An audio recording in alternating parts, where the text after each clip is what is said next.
प्रिय मित्राणि नमः संस्कृताय। संस्कृत सिंधुजा क्लासेस में आप सभी लोगों का हार्दिक स्वागत एवं अभिनंदन है। मित्रों, हम लोग भर्तृहरि विरचित नीच शतकम के भूमिका का अध्ययन कर रहे हैं। तो इसमें इसके आगे हो चुका है, इसके आगे शेष भाग को लेकर के हम लोग आज आगे बढ़ेंगे। तो नीच शतक का काव्य सौष्ठव अथवा भर्तृहरि की शैली, यहाँ से आगे बढ़ना है। इसके पूर्व में हो गया है 2 वीडियो हो गया है, और जिसको अध्ययन करना होगा भूमिका का तो वीडियो देख सकता है, प्लेलिस्ट में वीडियो रहेगी। तो चलिए आज हम लोग आगे बढ़ते हैं, अध्ययन करते हैं। भर्तृहरि की शैली प्रसाद गुण से युक्त। अब यहाँ देखिए, यहाँ भी प्रश्न है, ये सब जानना चाहिए, दिमाग में बैठाना चाहिए आप लोगों को कि भर्तृहरि की शैली प्रसाद गुण से युक्त, मुहावरेदार और मजी हुई है। उसमें प्रवाह, पदलालित्य, भाव प्रवणता है और अर्थ को सहज व्यक्त करने की सामर्थ्य है। इसकी भाषा शैली इतनी सरल, स्वाभाविक और सुबोध है, किसकी यानी कि नीच शतकम की सुबोध है कि कवि का कथ्य अभिप्राय पद्यों को एक बार पढ़ने से ही भली भांति ज्ञात हो जाता है। पाठक को तनिक भी कठिनाई नहीं अनुभव होती। छंदों का वैविध्य, विषय की रोचकता, उदाहरणों की अनुरूपता तथा सूक्तियों की सुंदरता कवि के काव्य को और चारुता प्रदान करती हैं। रीति, गुण, अलंकार, ध्वनि और रस, भाषा, प्रकृत चित्रण एवं भावाभिव्यक्ति, छंद आदि दृष्टियों से विचार करने पर नीच शतक का काव्य सौष्ठव स्वतः स्पष्ट हो जाता है, जो इस प्रकार है। यानी कि रीत गुण के बारे में अब देखेंगे हम लोग। आगे है रीत या गुण, इनकी रीत कैसी है भर्तृहरि की। भर्तृहरि की शैली प्रसाद गुण से युक्त है। उसमें प्रवाह, पदलालित्य और भाव प्रवणता पदे पदे विद्यमान है। वस्तुतः ये वैदर्भी रीत के कवि हैं और इस रीत के समस्त गुण उनमें पाए जाते हैं। संस्कृत काव्य शास्त्र में मुख्य रूप से 3 रीतियों की चर्चा की गई है, वैदर्भी, गौड़ी और पंचाली। यानी कि संस्कृत काव्य में मुख्य रूप से कितनी रीतियों की चर्चा की गई है तो 3। कौन कौन से? वैदर्भी, गौड़ी और पांचाली। इस रीत के प्रवर्तक आचार्य वामन ने रीत को ही काव्य की आत्मा स्वीकार किया है। अब देखिए, यहाँ भी प्रश्न है, यानी कि रीत संप्रदाय के प्रवर्तक कौन थे? वामन थे। ये प्रश्न यूजीसी नेट, पीजीटी और अन्य परीक्षाओं में पूछा जाता है। रीत संप्रदाय के प्रवर्तक कौन थे? तो वामन थे। और विशिष्ट पद रचना को रीति का लक्षण माना है। उनके अनुसार विशिष्ट पद का अभिप्राय गुणों से युक्त पदावली है। ए गुण 10 शब्द गुण तथा 10 अर्थ गुण के भेद से संख्या में 20 माने गए हैं। अब देखिए, उनके अनुसार विशिष्ट पद का अभिप्राय गुणों युक्त पदावली है, और ये गुण कितने हैं? 10 हैं। 10 हैं तथा 10 अर्थ गुण के भेद से संख्या में 20 माने गए हैं। वामन से पहले आचार्य दंडी ने भी रीत की चर्चा की थी। देखिए, अब पूछा जा सकता है कि वामन से पहले जो है रीत की चर्चा किसने की थी? तो दंडी ने की थी। वामन से पहले जो है दंडी रीत की चर्चा किए थे, परंतु उन्होंने उसके लिए मार्ग शब्द का प्रयोग किया था। यानी कि ये रीत का प्रयोग किए हैं, तो दंडी किसका प्रयोग किए थे? मार्ग का। पूछा जा सकता है कि वामन से पहले रीत शब्द के लिए दंडी ने किस शब्द का प्रयोग किया था? तो मार्ग शब्द का प्रयोग किया था। मार्ग शब्द का व्यवहार किया, यानी कि प्रयोग किया था। और काव्य के वैदर्भ एवं गौड़ 2 मार्ग माना है। यानी कि काव्य के कितने मार्ग माने हैं? 2, वैदर्भ एवं गौड़। आचार्य दंडी ने वैदर्भी मार्ग के प्राणभूत 10 गुणों की विवेचना की है। उनके अनुसार श्लेष, प्रसाद, समता। इधर देखिए आप लोग, आचार्य दंडी ने वैदर्भी मार्ग के प्राणभूत 10 गुणों की विवेचना की है। आचार्य दंडी ने वैदर्भी मार्ग के प्राणभूत कितने गुणों की चर्चा की है या विवेचना की है? तो 10 गुणों के। अब उनके अनुसार देखते हैं कौन कौन से 10 गुण हैं। प्रसाद, श्लेष, उनके अनुसार श्लेष, प्रसाद, समता, माधुर्य। इधर श्लेष, प्रसाद, समता, माधुर्य 4 हुए। चलिए आगे बढ़ते हैं, देखते हैं। इधर आप लोग देख सकते हैं रेफरेंस में, यानी कि वामन के अनुसार रीतिरात्मा काव्यस्य, यानी कि रीति ही काव्य की आत्मा है। और दंडी के अनुसार इधर आप लोग देख सकते हैं कि विशिष्टा पदरचना रीति विशेषो गुणात्मा काव्यालंकार सूत्र वृत्ति। काव्यालंकार सूत्र तो वामन का ही है, दंडी का तो नहीं लग रहा है काव्य अलंकार सूत्र वृत्ति। देखना पड़ेगा, इसमें संदेह है। अस्तेनेको गिरा मार्गा सूक्ष्म भेदा परस्परम तत्र वैदर्भी गौड़ी वर्णते स्फुटांतरो काव्यादर्श, यानी कि जो काव्यादर्श दंडी की रचना है ये काव्यादर्श में कहा गया है। और इधर जो है क्योंकि यहाँ वामन का ही मुख्य रूप से वामन का ही चर्चा आया है। देखते हैं इधर, हाँ 1 2 का रेफरेंस देखते हैं हम लोग। 2 और विशिष्ट पद रचना की रीत का लक्षण माना है। उनके अनुसार विशिष्ट पद का अभिप्राय गुणों से युक्त पदावली है। किसके अनुसार? वामन के अनुसार।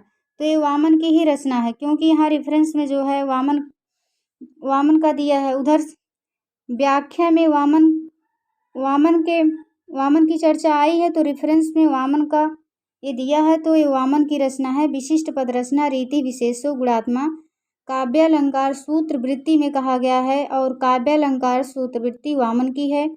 और इधर दंडी अपने काव्यादर्श में कहे हैं अस्त अनेको गिराम मार्गा सूक्ष्म भेद परस्परम तत्र वैदर्भ गौड़ीयोर वर्णेते स्फुटांतरो काव्यादर्श, यानी कि यहाँ देखिए मार्ग शब्द आया है ना, कि रीत के लिए दंडी ने किस शब्द का प्रयोग किया था? तो मार्ग शब्द का प्रयोग किए थे।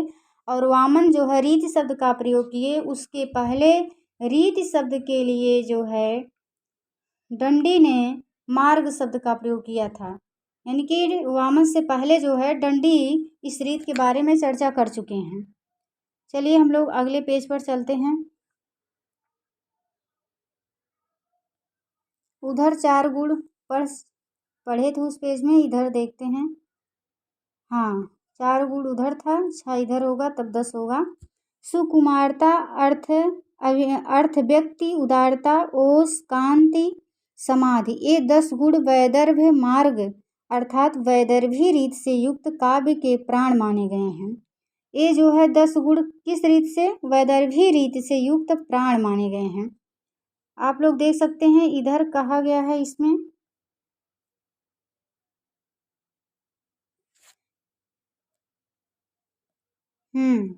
इधर श्लेष, प्रसाद, समता, माधुर्य इधर है। इधर है सुकुमारता है, अर्थ व्यक्ति है, उदारता है, ओज है, कांति है और समाधि।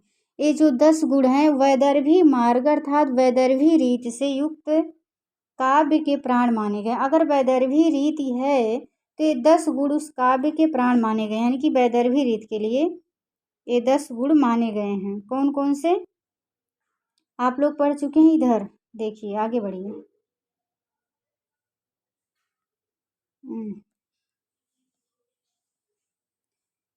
हाँ समाधि, ये 10 गुण वैदर्भ मार्ग अर्थात वैदर्भी रीत से युक्त काव्य के प्राण माने गए हैं। आचार्य वामन भी इन्हीं गुणों को स्वीकार करते हैं, परंतु शब्द और अर्थ के भेद से उन्होंने इनकी संख्या 20 मानी है।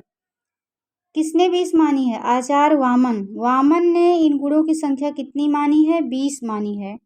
आचार्य भामा ने काव्यालंकार नामक ग्रंथ में वैदर्भी रीत से युक्त काव्य की विशेषताओं का संकेत यद्यपि निंदा की दृष्टि से किया है। अब काव्यालंकार किसकी रचना है? काव्यालंकार किसकी है? तो भामा की है। आप लोग नोट कर लीजिए। काव्य अलंकार किसकी रचना है? तो भामा की है। और वामन ने वैदर्भी रीत के कितने गुण माने हैं? 20 गुण माने, क्षम्यतां, 10 तो आचार्य दंडी माने हैं, वामन ने 20 माने हैं। परंतु काव्य और अर्थ के भेद से उन्होंने इनकी संख्या किसके किसके भेद से? शब्द और अर्थ की। यहाँ शब्द और अर्थ दिया ना, शब्द और अर्थ के भेद से इनकी संख्या 20 मानी है। किसने? वामन ने। और दंडी ने 10 माना है। आचार्य भामा ने काव्य अलंकार नामक ग्रंथ में वैदर्भी रीत से युक्त काव्य की विशेषताओं का संकेत यद्यपि निंदा की दृष्टि से किया है, परंतु वास्तविकता यह है कि वे वैदर्भ काव्य के गुण हैं।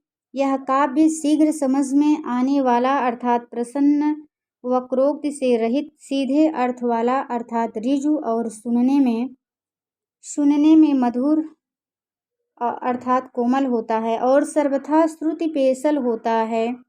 यही वैदर्भी रीति अथवा वैदर्भ काव्य की विशिष्ट पहचान है। दूसरे शब्दों में यह कहा जा सकता है कि सरल पदावली का प्रयोग वैदर्भी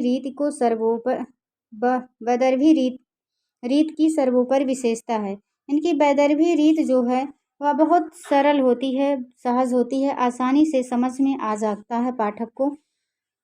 भर्तृहरि के काव्य में प्रायः सर्वत्र सरल व मधुर पदावली का प्रयोग हुआ है। भर्तृहरि के काव्य में सरल व मधुर पदावली का प्रयोग हुआ है। उनके पद्यों को पढ़ते ही अथवा श्रवण करते ही उनका तात्पर्य भली भांति ज्ञात हो जाता है।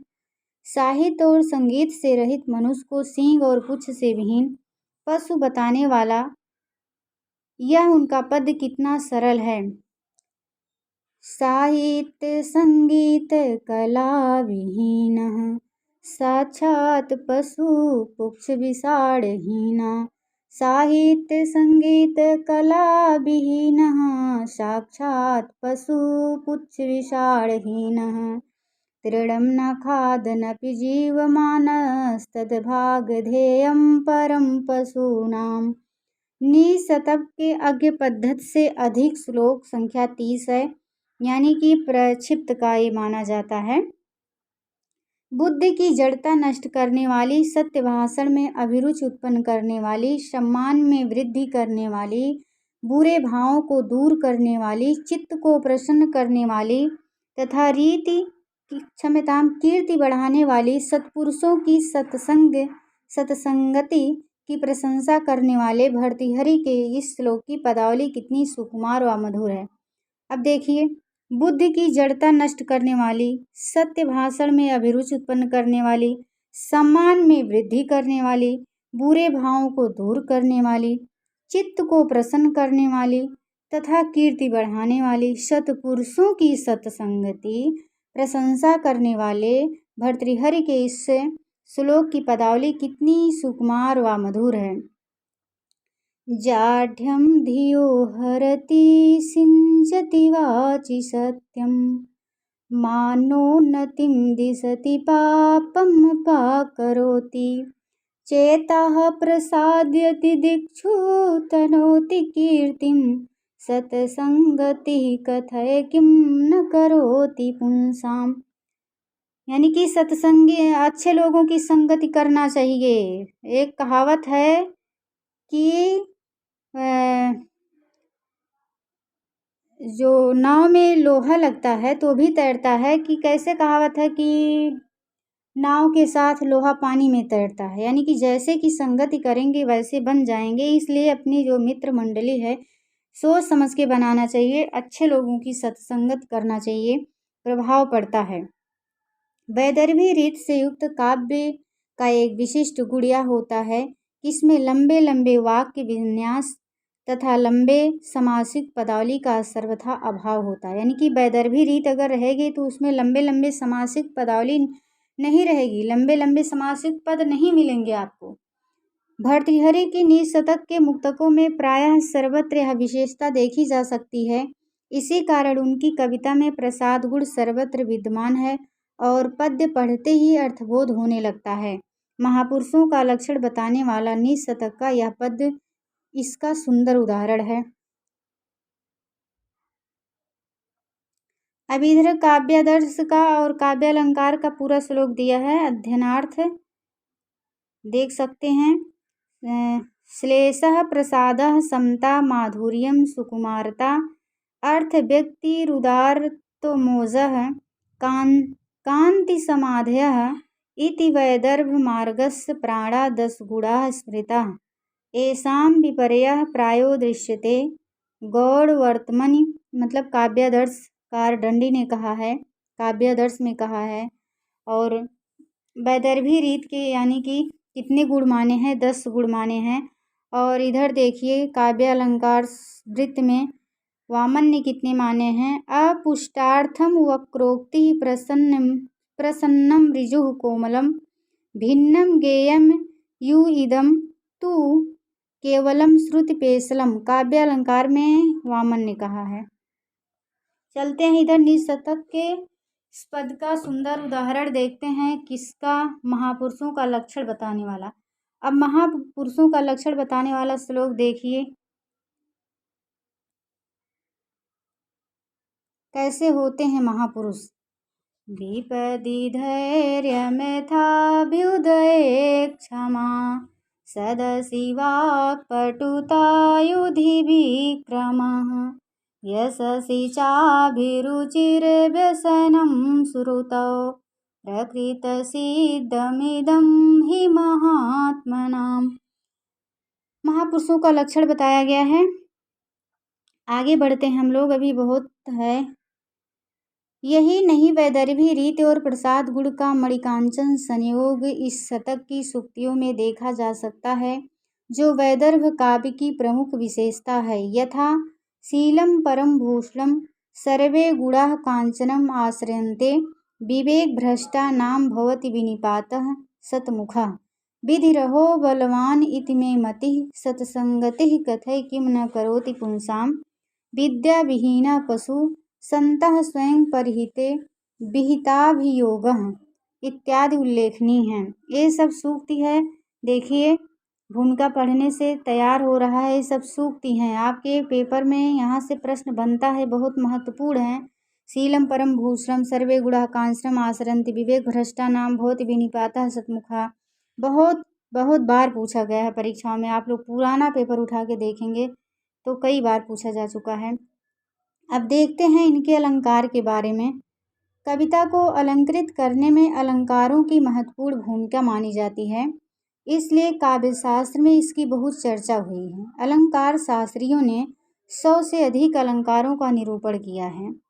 अलंकार शास्त्रियों ने कितने अलंकारों का वर्णन किया है? 100 से अधिक, यानी कि अलंकार शास्त्रियों ने 100 से अधिक अलंकारों का वर्णन किया है। अब कहीं अगर आप लोगों को इतने अलंकार मिले तो आश्चर्य नहीं होना चाहिए, क्योंकि यहाँ पर आप लोग अध्ययन कर ले रहे हैं कि अलंकार शास्त्रियों ने 100 से अधिक अलंकारों का निरूपण किया है। आचार्य दंडी ने अलंकारों को परिभाषित करते हुए काव्य के शोभादायक धर्मों को अलंकार माना है। बहुत बहुत महत्वपूर्ण है। परीक्षाओं में पूछा जाता है किसके अनुसार ये क्या परिभाषा है। तो जो आचार्य दंडी हैं वो क्या मानते हैं? काव्य के शोभादायक धर्मों को अलंकार मानते हैं। दंडी के अनुसार काव्य के शोभादायक धर्मों को अलंकार माना जाता है। आचार्य वामन के अनुसार सौंदर्य ही अलंकार है और इन्हीं से काव्य की प्रतिष्ठा होती है।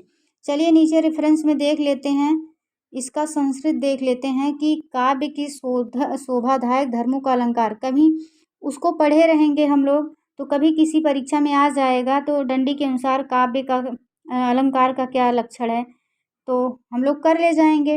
अब देखिए दंडी क्या कहते हैं अलंकार के बारे में कि क्या है अलंकार।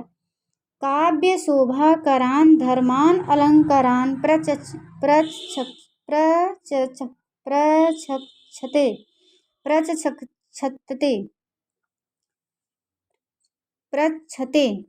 काव्यादर्श में कहे हैं कि ये मुझे लग रहा है दंडी की कोई परिभाषा जूनियर में पूछी गई थी, तो पढ़े रहेंगे आप लोग। किसी भी परीक्षा में पूछा जा सकता कि दंडी के अनुसार अलंकार क्या है। तो काव्य शोभा करान धर्मालंकारान प्रचक्षते काव्यादर्श। दूसरा है काव्यालंकार सूत्रवृत्ति में। देखिए, काव्यम ग्रह्यम अलंकारः सौंदर्यम अलंकारः कहाँ कहा गया है? काव्यालंकार सूत्रवृत्ति में। और किसकी है काव्यालंकार सूत्रवृत्ति? तो वामन की है। आप लोग इसके आगे पढ़ चुके हैं। आगे है काव्य प्रकाश। काव्य प्रकाश भी आप लोगों को पता है किसका है? मम्मट का है। 10 उल्लास है जिसमें उपकुर्वन्ति तम संतम ए अंग द्वारेण जातुचित हारादिवलंकारास्ते अनुप्रसादोपमादयः। किसमें कहा गया है? काव्य प्रकाश में कहा गया है। 8वां उल्लास के 67वीं कारिका आप लोग खोल के पढ़ सकते हैं। 8वें उल्लास की शब्दार्थयो प्रसिद्ध्यः वा कवेः प्रौढ़िवशेन वा हारादिवदलंकारः सन्निवेशो मनोहरा। चंद्रालोक में कहा गया है। एक काव्यों की विभिन्न विद्वानों के अनुसार अलंकार किसके अनुसार क्या अलंकार माना गया है वो विभिन्न विद्वानों के अनुसार परिभाषाएं हैं। तो आप लोग देख सकते हैं हम लोग कहाँ पहुँचे थे।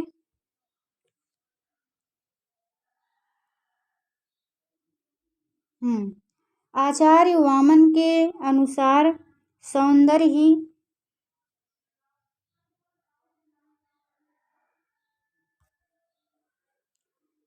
आचार्य वामन के अनुसार सौंदर्य ही अलंकार है और इन्हीं से काव्य की प्रतिष्ठा होती है। इसके बारे में नीचे हम लोग पढ़ लिए हैं पहले। आचार्य मम्मट के मत में भी मनुष्यों को अलंकृत करने वाले हारादि आभूषणों की भांति अलंकार भी काव्य को अलंकृत करते हैं। यानी कि मनुष्य जैसे हार आदि आभूषणों को पहन करके अलंकृत होता है, उसी प्रकार से काव्य की अलंकार भी काव्य को अलंकृत करते हैं, यानी कि काव्य की शोभा को बढ़ाते हैं अलंकार। अतः उन्होंने भी शोभादायक तत्वों को अलंकार माना है।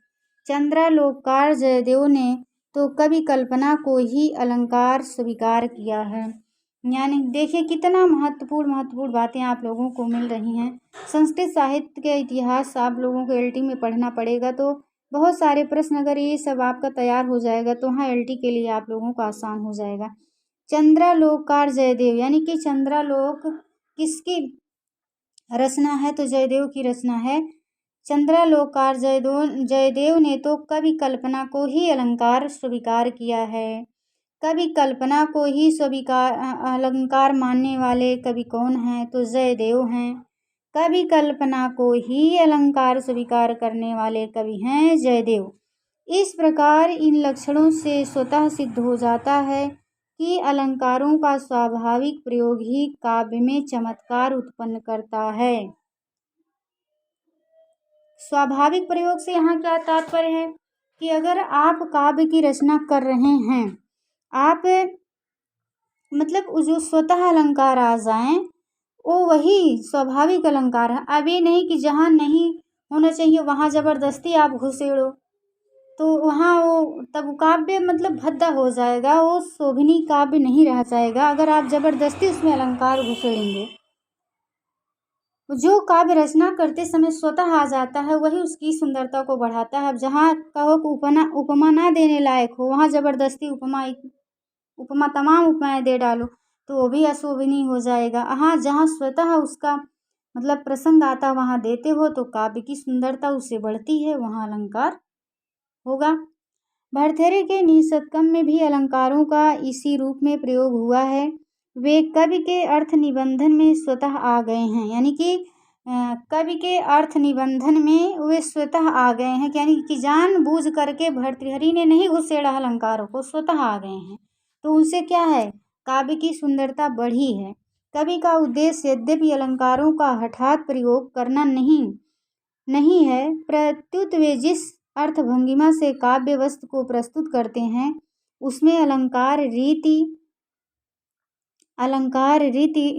रस ध्वनि आदि तत्वों का समावेश स्वतः हो जाता है। भर्तृहरि के उत्कृष्ट काव्य की यही विशेषता है। उसकी रचनाओं में अलंकारों का प्रयोग विशेष रूप से उनकी सूक्तियों में हुआ है। निशतक में कवि का प्रयोजन अलंकारों का उदाहरण प्रस्तुत करना नहीं है, बल्कि अपनी भावपूर्ण नीति सार रूपी वाणी का निबंधन करना है। अलंकार तो स्वतः ही आ गए हैं, इसलिए ये अलंकार भर्तृहरि की सूक्तियों को विशेष वैचित्र प्रदान करते हैं। निशतक में अन्योक्ति अर्थांतरन्यास उपमा निदर्शना एकावली तुल्योगिता दृष्टांत प्रतीप रूपक विरोधाभास परिसंख्या प्रतिवस्तुपमा व्यतिरेक समुच्चय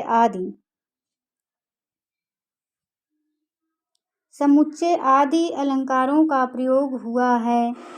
इन अलंकारों की परिभाषा परिशिष्ट में द्रष्टव्य है। यहाँ उदाहरणार्थ निशतक के कतिपय श्लोक दिए जा रहे हैं जिनमें अलंकारों का नैसर्गिक प्रयोग देखा जा सकता है। यथा यानी कि अगर इन अलंकारों का आप लोगों को परिभाषा पढ़ना है तो पीछे बुक में पुस्तक में दिए गए हैं, आप लोग पीछे पुस्तक में जा कर के पढ़ सकते हैं। अब उपमा अलंकार का देखिए, दो वस्तुओं अथवा प्रस्तुत और अप्रस्तुत में भेद रहते हुए भी जहाँ समानता स्थापित की जाती है उसे उपमा अलंकार कहा जाता है। जैसे हम कह दें पीपर पात सरिस मंडोला, तो ये दो वस्तुएं हैं। जैसे मन है, मान लीजिए मन है, इसको दिखा नहीं सकते हैं, और पीपल का पत्ता है वो तो देखा जा सकता है। तो मन और पीपल के पत्ते में भेद है कि नहीं है, यानी कि प्रस्तुत और अप्रस्तुत में भेद रहते हुए भी जहाँ समानता स्थापित की जाती है, यानी कि दोनों में भेद है, पीपल के पत्ते में और मन में भेद है, लेकिन वहाँ उपमा दी गई है, समानता दी गई है, तो उसे उपमा कहा जाता है। इसमें उपमेय प्रस्तुत जिसका वर्णन किया जाता है, उपमान अप्रस्तुत जिससे उपमा दी जाती है। यानी कि देखिए उपमेय किसे कहेंगे, उपमान किसे कहेंगे। उपमेय प्रस्तुत जिसका वर्णन किया जाता है, यानी कि जैसे हम कहें किसी नायिका का वर्णन कर रहे हैं तो नायिका का मुख चंद्रमा के सदृश है, तो उपमेय कौन है, नायिका का मुख है। और उपमान अप्रस्तुत जिससे उपमा दी जाती है, यानी कि चंद्रमा तो यहाँ प्रस्तुत नहीं है, हम नायिका के मुख की उपमा चंद्रमा से दे रहे हैं, चंद्रमा अप्रस्तुत है, यानी कि यहाँ उपस्थित नहीं है। नायिका का मुख है नायक के पास, नायक अपनी नायिका के मुख की उपमा किससे दे रहा है, चंद्रमा के मुख से, यानी कि चंद्रमा से दे रहा है। तो जिससे उपमान मतलब जिसका जो वर्णन करेंगे, जिसकी तुलना करेंगे उपमेय हुआ, और जिससे करेंगे वो उपमान होगा। एक सीधी बात समझ लीजिए, जो उपमेय रहेगा वो नज़दीक रहेगा, पास रहेगा, उपमान जो रहेगा दूर रहेगा। जो दूर रहेगा उसे उपमान कहेंगे, जो पास रहेगा नज़दीक रहेगा उसे उपमेय कहेंगे। अगर नायक अपनी नायिका के मुख की तुलना जो है, उपमा जो है, अगर चंद्रमा के मुख से दे रहा तो नायक के पास नज़दीक कौन होगा, नायिका का मुख ही तो होगा, तो उपमेय हुआ। और जो उससे दूर हुआ, अप्रस्तुत हुआ, वो उपमान हुआ। अब तो मेरे ख्याल से उपमेय और उपमान समझ में आ गया होगा आप लोगों को। दोनों में समानता का आधार तथा वाचक शब्द साम्य बोध कराने वाला शब्द यू यथा समान आदि, ये चार पक्ष होते हैं। अब देखिए वाचक शब्द क्या क्या हैं। साम्य बोध कराने वाला शब्द यू यथा समान, यानी कि कैसे, पीपर पात सरिस मंडोला, पीपल के पत्ते के समान, यानी कि चंद्रमा के मुख के समान अगर कहेंगे तो हम कहेंगे मतलब चंद्रमा के समान, नायिका का मुख चंद्रमा सदृश है। तो सदृश क्या है, समानता तो है। यू यथा आदि, ये मतलब वाचक शब्द हैं उपमा देने की। ये चार पक्ष होते हैं, जहाँ चारों पक्ष रहते हैं उसे पूर्णोपमा, और जहाँ पर इसमें से एक अथवा एकाधिक पक्ष नहीं रहते उसे लुप्तोपमा कहा जाता है। निशतक का यह श्लोक पूर्णोपमा अलंकार का सुंदर उदाहरण है। अब देख लीजिए एक बार आप लोग, उपमेय उपमान वाचक शब्द और गुण जो होता है, साधारण गुण या धर्म होता है। चार उपमेय उपमा अलंकार के चार अंग हैं, कौन कौन से, जैसे उपमेय, उपमान, वाचक शब्द, साधारण धर्म या गुण, तो चार हुए। और इस चारों में से अगर किसी एक का लोप हो गया तो उसे लुप्तोपमा अलंकार कहेंगे। और जहाँ ये चारों विद्यमान रहेंगे उसे पुलोपमा कहेंगे। अब पुलोपमा अलंकार का एक अच्छा उदाहरण निशतकम का देखिए आप लोग। राजन् दुदुक्षसि यदि क्षितिधेनुमेनां तेनाद्यवत्समयुलोकम् अमुं पुषाण तस्मिंस सम्यग्निशं परिपुष्यमाणे नानाफलं फलति कल्पलतेव भूमिः। यहाँ उपमा के जो है चारों अंग विद्यमान हैं। राजन् दुदुक्षसि यदि क्षितिधेनुम् एनाम, हे राजन, यदि आप इस पृथ्वी रूपी गाय को अगर दुहना चाहते हो तो क्षितिधेनुम् एनाम तेनाद्य वत्समयु, तो आज से ही, अभी से ही, वत्सम यु लोकम अमुम पुषाण, यानी कि बछड़े के समान इस लोक का, इस प्रजा का पालन पोषण अच्छे से करना सीखिए या करिए। तस्मिन सम्यक निशम परिपुष्यमाणे, तभी यह जो पृथ्वी रूपी गाय है, पृथ्वी रूपी धेनु है, आपको अनिशम यानी कि लगातार आपको भी पोषित करेगी, यानी कि आप भी अस्थायी रूप से राजसत्ता में बने रहेंगे, आपका भी वृद्धि होगा, विकास होगा, उन्नति होगा राजा का।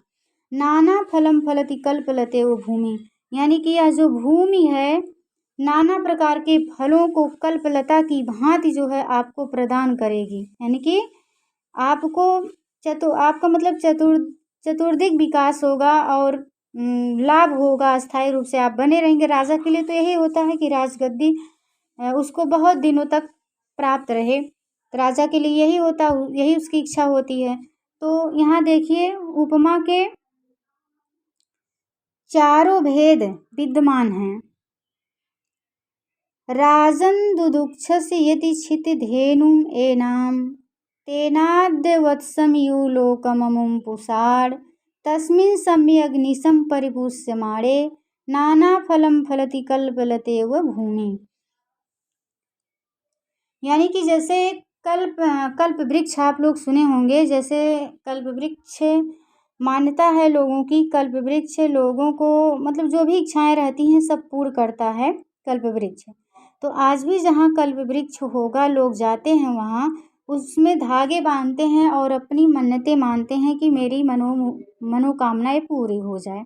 तो कल्पलता जो कल्प वृक्ष है वह मतलब संपूर्ण इच्छा पूरी करने वाला माना जाता है, कि आपकी जो भी मनोकामना होगी, इच्छा होगी, वो कल्प वृक्ष पूरा करेगा। तो वही है कि कह रहे हैं कि अगर कल्प वृक्ष की तरह जो है, अगर आप अपना विकास चाहते हो तो इस पृथ्वी की तुलना किससे किए हैं? गाय से किए हैं। पृथ्वी की तुलना गाय से किए हैं, तो यहाँ उपमेय उपमान हो गया। और यहाँ यू जो है वह आया है कई बार, वत्सम यू, कल्पलते यू, यू यहाँ देखिए तो यू भी आ गया। और किसके समान फल देगी? तो कल्पलता के समान देगी फल। ते मतलब कल्पलता का एक, कल्प वृक्ष का एक गुण है कि जो सभी इच्छाएं पूरी करे, नाना प्रकार के फलों को प्रदान करे, यही उसका साधारण धर्म हुआ, यही तो गुण हुआ। इस पद में वत्समयु लोकम अमुम पुषाण, वत्स के समान लोक का पालन करो। नाना फलम फलति कल्पलते भूमि, कल्प लता के समान भूमि नाना फल फलती है। वाक्यांश में उपमा अलंकार है। इस श्लोक के क्षित धेनु पद में रूपक अलंकार है। हाँ, यहाँ जो है वाचक शब्द का लोप है। क्षित धेनु में जो है वाचक शब्द का लोप है, यानी कि क्षित माने होता है पृथ्वी और धेनु माने गाय होता है, यानी कि पृथ्वी रूपी गाय। तो यहाँ जो वाचक शब्द उसका लोप हुआ है, इसलिए यहाँ रूपक अलंकार हुआ है, जिसका लक्षण देख लीजिए आप लोग। तद्रूपकम भेदो या उपमानोपमेयो, काव्य प्रकाश में कहा गया है, रूपक अलंकार का प्रयोग है और इसका लक्षण देख सकते हैं आप लोग। तद्रूपकम भेद अभेदो या उपमानोपमेयो, काव्य प्रकाश के 10वें उल्लास में आप लोग उसको जाके देख सकते हैं, विस्तृत अध्ययन जिसको करना हो। परिसंख्या अलंकार का प्रयोग भर्तृहरि की सूक्तियों में अनेकत्र दृष्टिगोचर होता है। इसमें प्रश्न पूरक अथवा बिना प्रश्न के कुछ कहा जाता है और वह उसी तरह किसी वस्तु का निषेध करता है। उदाहरणार्थ निशतक का प्रस्तुत पद द्रष्टव्य है, जिसमें प्रश्न पूर्वक लोभ, पिशुनता आदि का निवारण किया गया है। यहाँ परिसंख्या अलंकार का उदाहरण है यह श्लोक। लोभस्येद गुणेन किं पिशुनता यदस्ति किं पातकैः सत्यं चेत् तपसा च किं शुचि मनो यदस्ति तीर्थेन किं सौजन्यं यदि किं बलेन महिमा यदस्ति किं मण्डनैः सद्विद्या यदि किं धनैरप्यसो यदस्ति किं मृत्युना। ये परिसंख्या का उदाहरण है। निशतकम का श्लोक संख्या 44 है। याद कर लीजिए, अगर यहाँ से कोई लाइन दे करके पूछा जाता है कि कौन सा अलंकार है तो परिसंख्या अलंकार लगाएंगे आप लोग।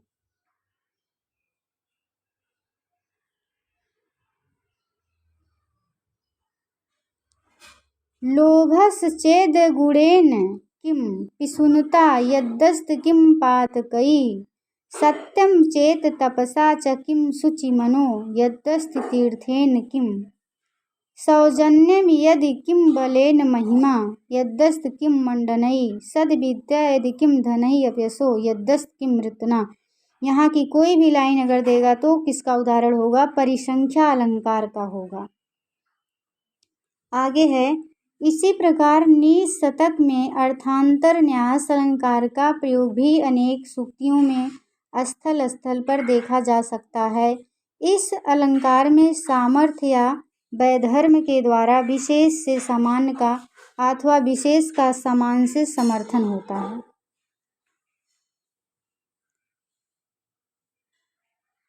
यहाँ देखिए, उपमा का साधर्म उपमा भेदे किंचिद पृष्ठम अपृष्ठम वा कथितम यत् प्रकल्पते यादृगन्य व्यपोहाय परिसंख्या तु सा स्मृता का प्रकाश में कहा गया है। सामान्यम वा विशेषो वा तदन्येत समर्थते यत् सो अर्थांतर न्यासा सा धर्मेण तरेण वा धर्मेण एत तरेण वा, वही में कहा गया है। चलते हम लोग अगले पेज पर बढ़ते हैं। पेज संख्या 21 हो गया है, ये 22 है।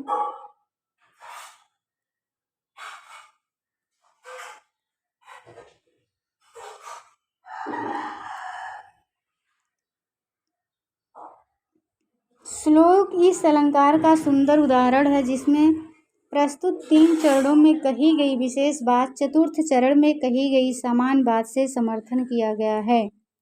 यस्यास्ति वित्तं स नरः कुलीनः स पंडितः स श्रुतवान् गुणज्ञः स एव वक्ता स च दर्शनीयः सर्वे गुणः कांचनमाश्रयन्ते। सर्वे गुणः कांचनमाश्रयन्ते सूक्ति है कि सभी गुण किसका आश्रय लेते हैं? धन वैभव का लेते हैं, यानी कि यहाँ का धन वैभव के लिए कांचन शब्द का प्रयोग आया है। तो यहाँ अगर इसमें से कोई भी पंक्ति दे करके पूछ ले तो कौन सा अलंकार आप लोग लगाएंगे? अर्थांतर न्यास अलंकार लगाएंगे। देखिए, भूमिका पढ़ने से ये फायदा होता है कि आप लोगों का कितना प्रश्न तैयार हो रहा है, जानकारी हो जा रही है, एक समान जानकारी मिल जा रही है। एवं यो इस श्लोक में, इस शतक में काव्यलिंग, दीपक, अप्रस्तुत प्रशंसा आदि अलंकारों का सुंदर प्रयोग सूक्तियों के माध्यम से हुआ है, जो भर्तृहरि के काव्य को सौष्ठव प्रदान करते हैं तथा इनके प्रयोग से काव्य वस्तु की अभिव्यक्ति अधिक प्रभावोत्पादक बन गई है। विस्तारभय से सभी अलंकारों का उदाहरण देना यहाँ संभव नहीं है, अतः श्लोकों की व्याख्या करते हुए विशेष टिप्पणी में इनका संकेत किया गया है तथा इनकी परिभाषा परिशिष्ट में दी जा सकती है। यानी कि यहाँ जो है लेखक विस्तार से बचना चाह रहा है और विस्तार भय से संक्षेप में बस कुछ उदाहरण दिया गया है कि भर्तृहरि ने किन किन अलंकारों का प्रयोग किया है। अगर उन अलंकारों की परिभाषा आप लोगों को देखना है तो पुस्तक पे पीछे पेज पर जा कर के परिशिष्ट में पढ़ सकते हैं। और बहुत व्याख्या देखना है तो व्याख्या में सारे श्लोकों की व्याख्या में नीचे अलंकार और छंद सब दिया रहता है कि किस श्लोक में कौन सा छंद है, कौन सा अलंकार है। अभी हम लोग समान रूप से भूमिका पढ़ रहे हैं और जब इस ग्रंथ को पढ़ेंगे तो वहाँ हम लोग अध्ययन करते हुए तब आगे बढ़ेंगे, सारा टिप्पणी पढ़ते हुए आगे बढ़ेंगे तो वहाँ मिलेगा। ध्वनि एवं रस देख लेते हैं इनकी ध्वनि एवं रस के बारे में। काव्य के अन्य तत्वों की भांति ध्वनि एवं रस की भी सुंदर अभिव्यक्ति भर्तृहरि के निज शतक में हुई है। ये दोनों तत्व भी उनके इस शतक में सहज रूप से अनायास ही आ गए हैं। उन्होंने इनका प्रयोग सोच समझकर नहीं किया। संभवतः उनके समय में काव्य शास्त्र में इनका निरूपण नहीं हुआ था, परंतु आज यदि इन तत्वों की दृष्टि से उनकी रचनाओं की समीक्षा की जाए तो उसमें ध्वनि एवं रस के भी सुंदर प्रयोग दृष्टिगोचर होते हैं। निज शतक में ऐसे अनेक उदाहरण हैं जिनमें ध्वनि और वक्रोक्ति के शास्त्रीय प्रमाण ही नहीं मिलते, प्रत्युत अर्थ से हृदय को अनेकधा आप्यायित भी कर देते हैं। प्रस्तुत प्रसंग में निज शतक का यह श्लोक द्रष्टव्य है।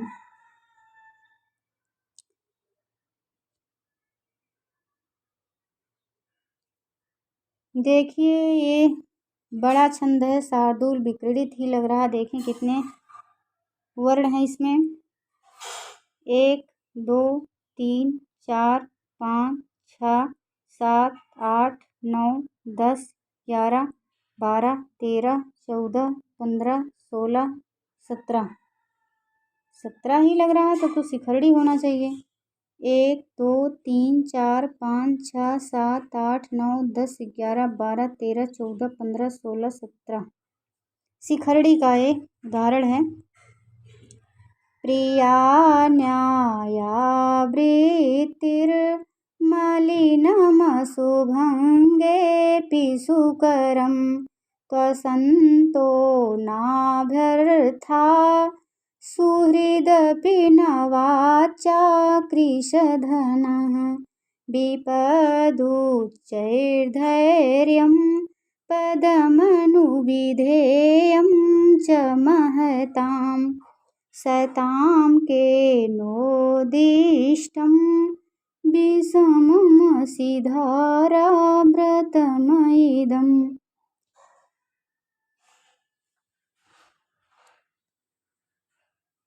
यहाँ नीचे आइए। प्रस्तुत श्लोक में केनोदिष्टम पद में प्रयुक्त केन पद में समृत वक्रता देखी जा सकती है। यहाँ केन सर्वनाम सत्पुरुषों के किसी अनिर्वचनीय आत्मबल, तप, संस्कार आदि अनेक चित्रों की ओर संकेत करता है, अतः यह ध्वनि का सुंदर उदाहरण है।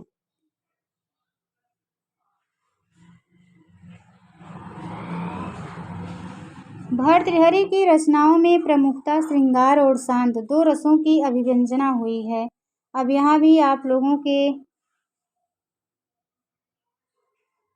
विषय से संबंधित प्रश्न है, पूछा जा सकता है कि भर्तृहरि की रचनाओं में प्रमुखता से किन किन रसों का प्रयोग किया गया है। तो श्रृंगार और शांत रसों का प्रयोग किया गया है, दो रसों का।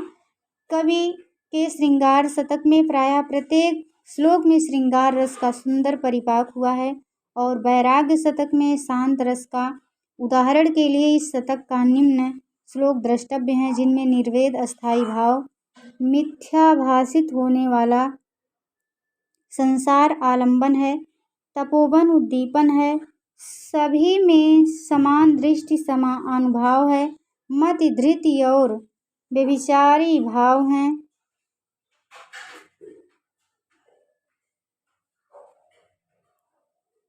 धृति और यहाँ कट गया है, पेज संख्या कितना है, 22 देख लेते हैं भी।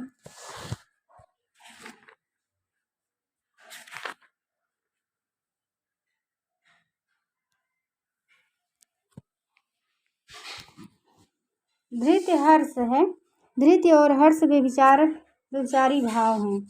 चलते हैं हम लोग पेज संख्या 23 पे। अभी बहुत है,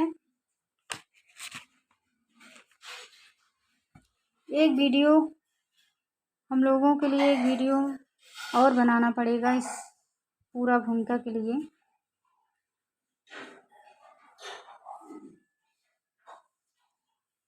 अहो वा हारे वा बलवति रिपो वा सुहृदि वा मणो वा लोष्ठे वा कुसुमशयने वा दृशदि वा क्रीडे वा स्त्रैणे वा मम समदृशो यान्तु दिवसाः क्वचित् पुण्यारण्ये शिव शिव शिवेति प्रलपतः। ये बैराग शतक का है। भर्तृहरि का नीच शतक नीति परक ग्रंथ होने के कारण इसमें यद्यपि शांत अथवा श्रृंगार किसी भी रस का अवकाश नहीं है, तथापि इस शतक में भी ऐसे उदाहरण हैं जिनमें प्राकांतर से रसानुभूत होती है। इस दृष्टि से नीच शतक का निम्न श्लोक द्रष्टव्य है, जिसमें शांत और श्रृंगार दोनों के भाव एक साथ परोक्ष रूप से अभिव्यक्त हो रहे हैं। देखिए, यहाँ शांत और श्रृंगार दोनों रस का एक साथ प्रयोग किया गया है। याम चिंतयामि सततं मयि सा विरक्ता साप्यन्नम् इच्छति जनं सजनो अन्यसक्तः अस्मत्कृते च परिशुष्यति काचिदन्या धिक्तां च तं च मदनं च इमां च मां च। नीच शतकम के अज्ञ पद्धति का से अधिक यानी कि प्रक्षिप्त का माना जाता है। याम चिंतयामि सततं मयि सा विरक्ता सा अप्य अन्यम इच्छति जनम सा जनो अन्यशक्तः अस्मत्कृते च परिशुष्यति काचिदन्या धिक्तां च तं च मदनं च इमां च मां च। यानी कि इसमें शांत और श्रृंगार दोनों रस का प्रयोग किया गया है कि याम चिंतयामि सततम, यानी कि मैं जिसका निरंतर लगातार यानी कि सतत चिंतन करता था, जिसके बारे में सोचता था, जिसका चिंतन करता था, मई सा विरक्ता, वह यानी कि वह मेरे बारे में नहीं सोचती थी, वह मेरे से विरक्त थी, यानी कि वो किसी और में अनुरक्त थी। सा अपि अन्यम इच्छति, यानी कि वह भी अन्यम इच्छति यानी कि दूसरे लोग को चाहती थी। अन्यम इच्छति जन्म यानी कि दूसरे लोग को चाहती थी। सा जनो अन्य सत्ता, और जिसको वह चाहती थी वह भी किसी अन्य लोग को चाहता था। अस्मत्कृते च परिशुष्यति, यानी कि मेरे लिए, परिशुष्यति काचिदन्या, यानी कि मेरे लिए या मेरे से कोई और संतुष्ट होती थी, यानी कि मेरे पर किसी और की आसक्ति थी। अस्मत्कृते च परिशुष्यति काचिदन्या, यानी कि मेरे प्रति या मेरे लिए किसी दूसरे की आसक्ति थी। धिक्ताम च यानी कि उसको धिक्कार है। धिक तम मदनम, हाँ तम च मदनम, यानी कि उसको धिक्कार है कि जिसको वह चाहती थी। च इमाम च माम, हाँ च इमाम च माम च, यानी कि इमाम इसको, च माम मुझको, यानी कि सभी को धिक्कार है। यानी कि ये चाहने वालों की लंबी कड़ी ही लग गई थी। तो इसमें देख सकते हैं आप लोग, श्रृंगार और शांत रस दोनों का प्रयोग किया गया है। इस प्रकार भर्तृहरि की कृतियों में भी रस और ध्वनि के सुंदर उदाहरण दृष्टिगोचर होते हैं। भाषा इनकी देखते हैं।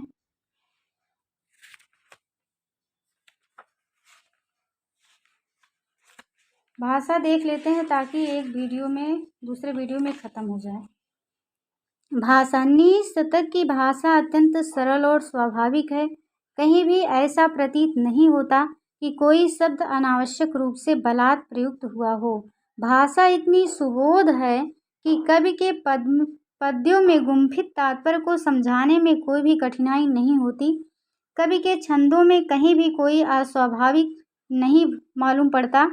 उनकी वाणी से स्वभावतः ये छंद प्रस्फुटित होते प्रतीत होते हैं। इसी प्रकार उनकी सूक्तियों में अनेक अलंकारों और भावों की अभिव्यक्ति अत्यंत मनोहर बन पड़ी है। उनकी स्वाभाविकता ही उनकी रमणीयता का प्रमुख कारण है। पद्यों की पदावली इतनी सरस है कि स्वयं ही उनमें संगीतात्मकता एवं गेयता आ गई है। निशतक की भाषा में वैदर्भी रीत, प्रसाद गुण, श्लेष, समता, अर्थव्यक्ति, कांति आदि गुणों का सुंदर प्रयोग हुआ है। ये भी देख लीजिए, पूछा जा सकता है कि निशतक की भाषा में किस रीत का प्रयोग हुआ है। वैदर्भी रीत, प्रसाद गुण, श्लेष, समता, अर्थव्यक्ति, कांति आदि गुणों का सुंदर प्रयोग हुआ है। कवि ने जिस प्रकार के भावों और विचारों को छंदों द्वारा अभिव्यक्त करना चाहा है, उनकी भाषा भी स्वभावतः तदनुसार मधुर तथा ओजस्वी बन गई है। छोटे छोटे वाक्य तथा नाद युक्त पदावली का प्रयोग उनकी भाषा के विशिष्ट गुण हैं। उदाहरणार्थ निशतक का एक यह श्लोक द्रष्टव्य है। दाक्षिण्यं स्वजने दया परिजने, साठ्यं सदा दुर्जने, प्रीतिः साधुजने नयो नृपजने, विद्वज्जने आर्जवम्, शौर्यं शत्रुजने, क्षमा गुरुजने, कान्ताजने धृष्टता, ऐचैवं पुरुषाः कलासु कुशलास्, ते सेवलोकी स्थिति। निशतक की भाषा में लालित्य भी प्राय देखा जा सकता है। भावानुसार